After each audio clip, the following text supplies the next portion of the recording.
Housing first is another concept similar to harm reduction that AlphaHouse supports, or AlphaHouse kind of works from.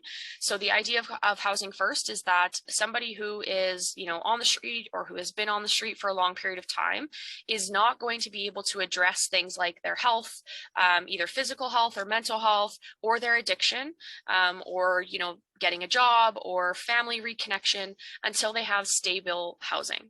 That's the idea. So housing first means housing somebody without barriers. So we don't expect somebody to be sober or be abstinent from substance use in order to get housing, because we know that once somebody is stably housed, they're more likely to be able to look at, okay, now what are my short-term goals? How do I work towards, addiction recovery? How do I, work towards getting a job and reintegrating into society and things like that, right? But that's very difficult to do when you're on the street, when you don't know where your next meal is coming from, you don't know when your next shower is coming from, et cetera, et cetera.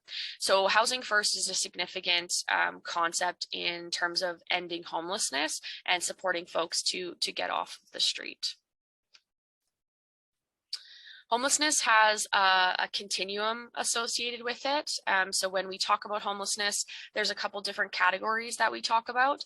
So anywhere from, the left-hand side of that, of this spectrum, unsheltered, all the way to those who are at risk of homelessness. There's a couple different kind of levels of homelessness. So unsheltered are folks who you might see in tents or camps, right? Around the city, you might see they have kind of an elaborate tent structure or setup.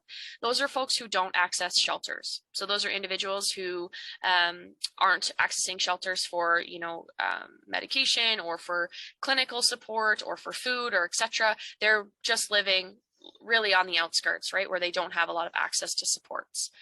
There's a number of reasons why somebody might sort of choose to sleep outside as opposed to accessing a shelter. And again, our role is not to judge why they're outside, but to just understand what their needs are so we can support them towards housing options. Emergency sheltered, of course, refers to folks who access shelters either throughout the day or to stay in overnight.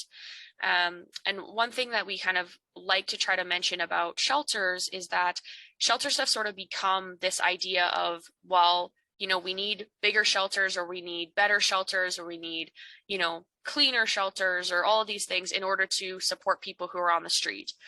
And the thing is, shelters have sort of, similar to food banks, where we have started to rely on food banks, shelters are meant to be an emergency, short-term crisis response, right? They were meant to be for somebody who was in a state of crisis, didn't have housing, and so they could access a shelter.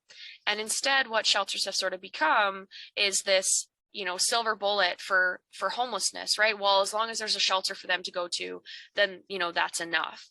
But actually, shelters are, they're meant for durability, right? They're not necessarily comfortable places for people. There's not a lot of privacy.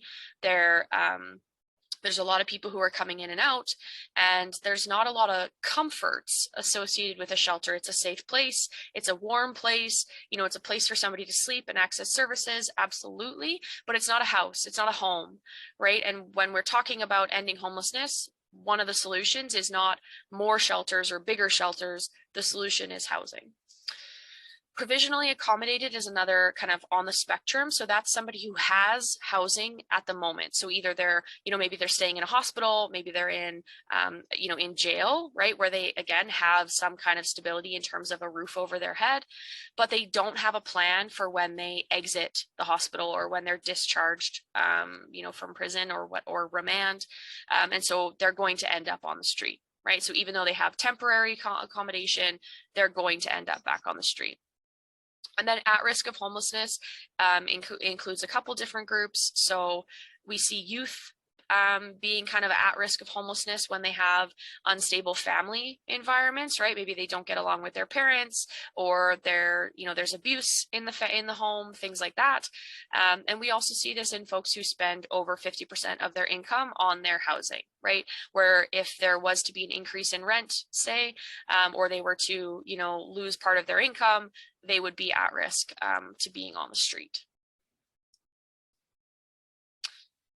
At AlphaHouse, we talk a lot about trauma-informed care because, as I mentioned sort of at the beginning, trauma is a really big part of why some of the folks that we see on the street can seem sort of distant or can seem, difficult to interact with or to engage with, or who can seem, angry or can be expressing themselves sort of negatively or aggressively, right? Trauma is a lasting emotional response that results from living through a distressing event. And the important thing to note about trauma is that it's very, very personal, right? So two people could experience the same, event, and one of them could find it distressing and have a trauma response, and one could not find it distressing at all. Right. And there's lots of reasons for that. That has a lot to do with how, what their childhood was like, how their brain developed, whether they have mental health, concerns like schizophrenia or bipolar disease, or we see a lot in our clients, fetal alcohol syndrome. We see a lot of brain damage. Those things can create, an inability for somebody to move past traumatic events or to, present to society, present to the public as, quote unquote, normal, right? We can see these individuals, they come across more angry or they're difficult to interact with. And it's hard to have sort of a normal conversation with those individuals. And that can be a big part of the trauma that they've experienced. And we talk about trauma not to excuse behavior, because, stealing or committing a crime isn't okay, even if you have trauma in your past. But we talk about trauma to help with that empathy piece, to help give compassion to the folks that we see on the street. The majority of the people that we serve at AlphaHouse have had, abysmal childhoods, right? Where they had, neglect or physical or mental or sexual abuse. We serve a large Indigenous population where there's a lot of intergenerational trauma. It's traumatic in itself to be on the street, right? If you can think about, being on the street, not having that security, not feeling safe, your stuff gets stolen all the time, you're at risk of, being mugged or, sexually assaulted or things like that. That in itself is traumatic to experience that. And we work with folks who have maybe been on the street for, 6 months, a year, 2 years, 3 years. And so living in that state of trauma can have a negative impact on your ability to then, have interactions, appropriate or positive interactions with the general public.